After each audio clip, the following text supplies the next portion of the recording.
Halo teman-teman semua, salam kenal dan salam sehat dari kami, peserta Latsar CPNS 2022, Angkatan 68, Kelompok 1. Pada video kali ini, kami akan membahas tentang analisis isu kontemporer dengan pengampu materi Bapak Imran Rashid. Sebelum memulai materi, izinkan kami memperkenalkan diri terlebih dahulu. Yang pertama, saya sendiri, Mariani Munte, dan saya bertugas di kantor unit penyelenggara Bandar Udara kelas 3 Tiom, Lanijaya, Papua. Kemudian ada rekan saya, Jendri Lantian Yoga, yang ditempatkan dan bertugas di BPTD Wilayah 6 Provinsi Bengkulu dan Lampung.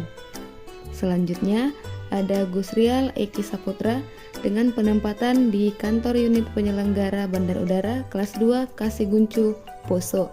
Selamat menyaksikan.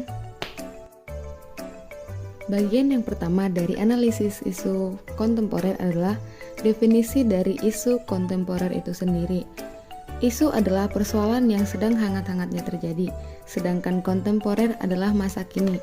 Jadi, definisi dari isu kontemporer adalah suatu pokok persoalan yang terjadi pada masa sekarang atau menjadi trending topik atau viral di tengah-tengah masyarakat, sehingga solusi dan penyelesaiannya harus sesuai dengan kondisi di masa sekarang. Di Indonesia sendiri ada begitu banyak isu-isu yang sedang viral dan sedang hangat-hangatnya dibicarakan di tengah-tengah masyarakat. Namun untuk video kali ini kami hanya akan menyebutkan 3 contoh isu kontemporer yang sedang hangat dibicarakan, yaitu yang pertama, penyebaran berita hoax di media sosial, kemudian maraknya ujaran kebencian, dan yang ketiga atau yang terakhir adalah kebocoran data di platform digital. Kemudian yang kedua yaitu teknik tapisan isu. Dari berbagai isu yang telah disebutkan sebelumnya, maka akan ditentukan isu mana yang akan diangkat untuk dianalisis, dan kami melakukannya dengan metode USG. Metode USG yaitu dengan melakukan pengecekan terhadap urgent, seriousness, dan growth, di mana urgent yaitu seberapa mendesak isu itu harus dibahas, kemudian seriousness, seberapa serius akibat yang akan ditimbulkan apabila isu itu tidak segera dibahas, dan yang ketiga yaitu growth, seberapa besar kemungkinan memburuknya isu tersebut jika tidak ditangani. Dan setiap indikator yang ada itu akan diberikan nilai berdasarkan skala Likert dari 1 sampai 5. Yang 1 berarti sangat kecil, kemudian yang kedua untuk kecil, kemudian 3 untuk ukuran sedang, 4 besar, dan 5 sangat besar. Tapisan isu dengan metode USG, Urgency, Seriousness, Growth. Isu pertama yaitu penyebaran berita hoax di media sosial dengan jumlah nilai tapisan sebesar 13. Isu kedua yaitu maraknya ujaran kebencian dengan jumlah nilai tapisan sebesar 10. Isu ketiga yaitu kebocoran data di platform digital dengan jumlah nilai tapisan sebesar 9. Selanjutnya, kami memilih penyebaran berita hoax di media sosial untuk dianalisa karena jumlah nilai tapisannya paling besar. Analisis kasus penyebaran berita hoax di media sosial dengan metode Fishbone Diagram. Pendekatan Fishbone Diagram berupaya memahami persoalan dengan memetakan isu berdasarkan cabang-cabang terkait. Namun, Fishbone Diagram atau diagram tulang ikan ini lebih menekankan pada hubungan sebab akibat, sehingga seringkali juga disebut cause and effect. Berikut ini merupakan analisa isu penyebaran hoax di media sosial menggunakan Fishbone Diagram atau diagram tulang ikan. Analisis isu penyebaran berita hoax di media sosial. Yang pertama, jurnalisme. Jurnalisme yang lemah membuat konten hoax terus berkembang karena tidak terbiasa dengan proses verifikasi, cek, dan recheck. Peran media profesional yang seharusnya membawa kecerahan dalam sebuah persoalan yang simpang siur di masyarakat semakin lama semakin tergerus. Yang kedua, ekonomi. Kemiskinan dapat menjadi salah satu alasan mengapa peredaran hoax terus ada. Bagaimana tidak? Dengan memproduksi hoax atau mengarang berita, seseorang bisa mendapatkan penghasilan yang dapat mendongkrak ekonominya. Yang ketiga, internet. Kebebasan berinternet semakin memperparah sirkulasi hoax di dunia.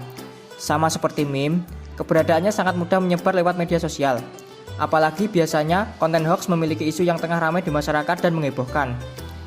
membuatnya sangat mudah memancing orang untuk membagikannya. Yang keempat, literasi media. Literasi media adalah kemampuan mengakses, menganalisis, mengevaluasi, dan mengkomunikasikan informasi dalam bentuk media. Literasi yang rendah dari masyarakat menjadi penyebab semakin cepat meluasnya berita hoax. Hal ini semakin diperparah dengan minimnya budaya membaca di Indonesia. Aksi nyata anggota kelompok kami dalam mencegah penyebaran berita hoax di media sosial. Yang pertama, hati-hati dengan judul provokatif.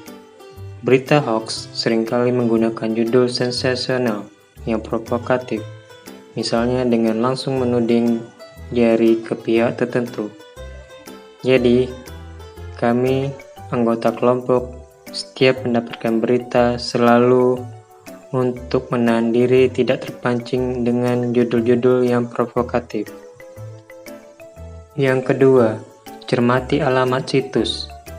Untuk informasi atau berita yang diperoleh dari website atau yang mencantumkan link, cermatilah alamat URL situs yang dimaksud. Apabila berasal dari situs yang belum terverifikasi sebagai institusi pers resmi, misalnya menggunakan domain blog, maka informasinya bisa dibilang meragukan. Maka kami sebagai anggota kelompok hanya akan mempercayai situs-situs yang terpercaya, contohnya seperti detik.com, Tempo, Kompas, dan lain-lain. Yang ketiga, periksa fakta. Perhatikan dari mana berita berasal dan siapa sumbernya. Apakah dari institusi resmi seperti KPK atau Polri? Sebaiknya jangan cepat percaya apabila informasi berasal dari pegiat ormas, tokoh politik, atau pengamat. Jadi, kami semua anggota kelompok dalam hal ini selalu melakukan cross-check dari siapa berita itu berasal. Yang keempat, cek keaslian foto. Ada kalanya pembuat berita palsu juga mengedit foto untuk memprovokasi pembaca. Cara untuk mengecek keaslian foto bisa dengan memanfaatkan mesin pencari Google, yakni dengan melakukan drag and drop ke kolom pencarian Google Images. Hasil pencarian akan menyajikan gambar-gambar serupa yang terdapat di internet sehingga bisa dibandingkan. Jadi, kami semua anggota kelompok jika mendapatkan berita yang agak meragukan, maka kami akan melakukan cross-check foto-foto yang ada di berita tersebut. Yang kelima, ikut serta grup diskusi anti-hoax.